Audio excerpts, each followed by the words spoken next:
कुछ किसानों को तो ये बात इतनी समझ में आई है कि अब उन्होंने दूध देना बंद किया। वो कहते हैं जी दूध नहीं देंगे, आपको घी चाहिए तो ले लो, घी दे देंगे आपको शुद्ध गाय का, दूध नहीं देंगे। मैंने एक दिन पूछा भैया क्यों, तो उसने कहा ये जो दूध हम दे देते हैं तो हमारे पास कुछ नहीं बचता, जो घी देंगे तो मट्ठा तो बचेगा कम से कम। देखो कितनी इंटेलिजेंसी। वो आदमी यूनिवर्सिटी में नहीं गया, एग्रो इकोनॉमिक्स उसने कभी नहीं पढ़ा। वो कह रहा है कि जो दूध दे दिया तो मेरे पास तो कुछ बचता नहीं है, मैं मट्ठा तो बचा सकता हूं अगर घी दूंगा आपको। मट्ठा मैं पीऊंगा, मेरे बच्चे पिएंगे, बचेगा तो गाय पिएगी, घी आप ले जाओ। तब मुझे समझ में आया कि हमारे देश में कहते थे ना दूध बेचा नहीं जाता, ऐसा कहते हैं ना पुराने लोग।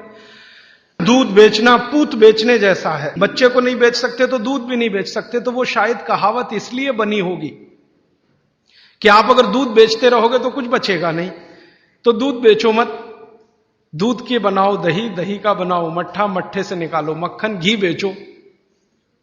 तो घी बेचो तो भाव भी अच्छा है, 180 रुपए किलो तो हमारे यहां मिलता है, लेकिन वही घी बंबई जाता है तो 500 रुपए किलो बिक जाता है, बेंगलोर चला जाए तो 600 रुपए किलो भाव है, जर्मनी चले जाए तो 4000 रुपए किलो तक भाव मिल जाता है वही घी का। 180 से लेके 4000 रुपए किलो तक का रेट है गाय के देशी घी का। जर्मनी, वहां अमेरिका वगैरह वगैरह, उनको भी चाहिए, मिलता नहीं क्योंकि उनके पास देशी गाय नहीं, जर्सी।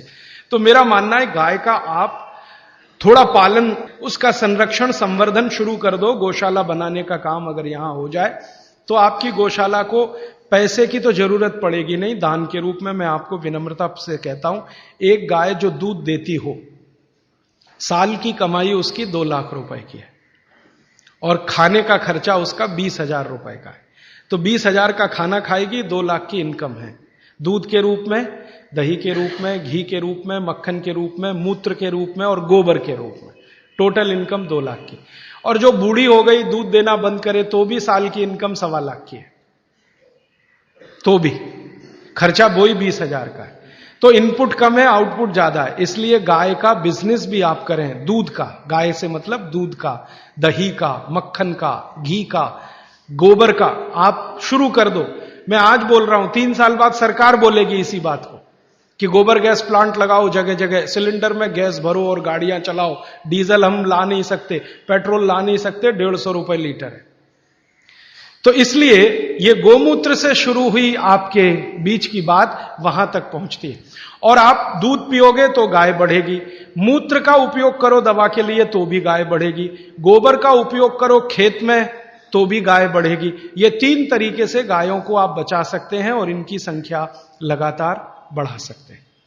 यहां पर अपने निरंजन भाई हैं, ये और इनकी पत्नी गाय के सेवा में लगे हुए हैं। आपको कभी गोमूत्र की जरूरत हो तो इनसे ले लेना।